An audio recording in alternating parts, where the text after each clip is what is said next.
were you a little surprised or maybe not, given who was actually speaking, that the press conference, the coaches kind of took a cultural tone and a lot less football yesterday? Is that luck of the draw with just who was talking? Was Sat being so I open, think, honest? yeah, I think the Satterfield thing was a little bit of a surprise at how forthcoming he was and transparent. Because last year he was pretty close to the vest. I thought he was real. I thought if people haven't listened to his whole deal, I think it's worth a listen because I appreciated his honesty and his willingness to look at what happened last year with an honest eye. It had to be tough for the guy. I mean, here he is in real time saying, "Hey, we're bringing in another guy to take the job that you're doing, but oh, by the way, you're still going to be on staff, but it's up to you." And he says, "You know what? I'm gonna, I'll pivot and work whatever we need to do." And this year, in terms of the tight ends, I think he's in a good spot. Now, is it easier to be in a good spot making what he makes? Of course it does. But I just thought the tone he set yesterday and the parallels between him and Heinrich Haarberg, their stories, I thought was a terrific storyline. Matt Tilley did a nice piece on it last night for us, and I just think thinking one thing and then having the season play out and having to do another, I mean, there's nothing that can prepare you for it. Like, he goes in thinking he's going to be running the offense to a bowl game, and then all of a sudden you get demoted and you got to keep a stiff upper lip and a positive attitude because you don't want the culture to select. Because people are looking at him, and his reaction to what he did is very telling because, he said it. It was a teachable moment, and his guys are looking at him to see how he's going to react and what kind of example is he going to set. And I thought, the way he handled things was admirable, to be honest with you. Mm. Yeah, well, and you mentioned kind of the change of course last year, but he also had a change of course his first year where he thinks he's running one offense and he has to learn the triple option in the middle of the season.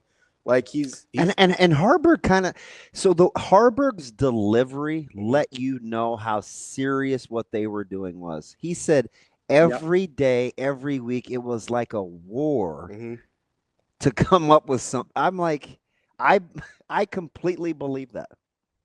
Yeah, I do too, and I give them credit for what they thought they were going to do 2 years ago to what they wound up doing.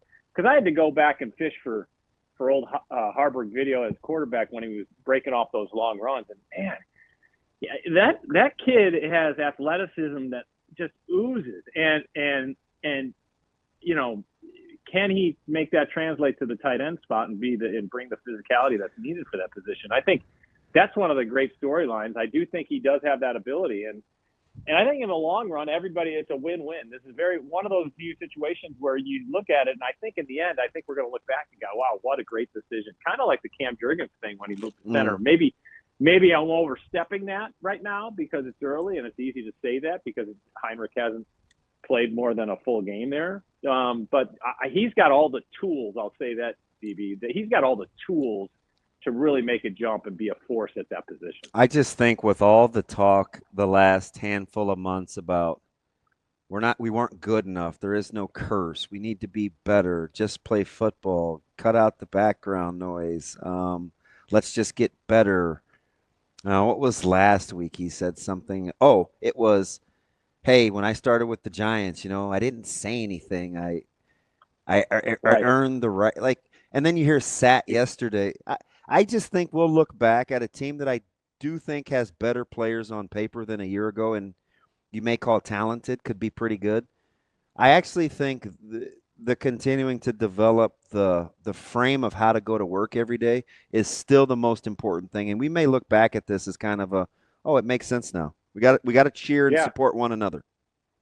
Yeah, no question. And I remember that after the USC loss, asking Coach Rhule about that curse. He's like, "There's no curses." Like he was upset with the loss, not with the question, but it was clear to see that he was not making any excuses. Where some coaches, I'm not going to name names, but some coaches in the past could maybe take that and run with it as an easy excuse, an easy cop out. But Rhule said, absolutely not. There is no such thing as this curse. We're going to get it done. And I think, once they learn how to win consistently, the train will be rolling. And this could, obviously, it is April. I get it. I understand. But they are doing all the right things in April to make the fall and put themselves in a position to be in the conversation. And that's all you can ask for. They're doing all the right things.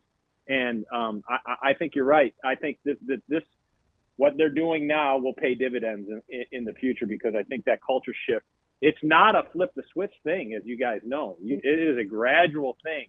It's kind of like when Dylan was talking about, the battle with his body composition. God knows I know everything he's talking about. It doesn't happen overnight. The same thing with culture, right? The same thing with culture. It's one of those building blocks. You got to, that's why when you hear coaches calling stacking success, it's kind of like stacking the culture foundation. It doesn't happen overnight. It's these little layers. And then once you know it and once you got it, then you can turn the corner. But yes, if you want to go back to my body composition issues, I'm happy to talk about that too. Andy, Kendeigh, KETV, we appreciate it. AK, Thanks. I want you to enjoy. Thanks, I want you to enjoy your time off. Nebraska baseball coming off a win. They have some pretty good midweek opportunities. You can get past. I think it's Iowa and Northwestern. You got Kansas. You got Kansas once already. Yeah. You got the Jays, and then you got Kansas again.